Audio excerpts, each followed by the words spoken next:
Hello सांग माने आपण माने केमती अछंती मु तो बहुत भले अच्छी। तो जेहेतु आज विश्वकर्मा पूजा इच्छा है बहुत परिमाण रसावली खावाई। तो मु मो सासू कहली बापा कहीकि टी क्षीर मगे दिए आज आम रसावली करके खाଇବା।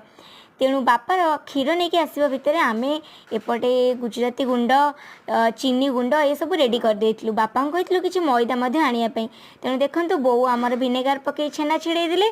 छेना केते सुंदर देखा जाउची।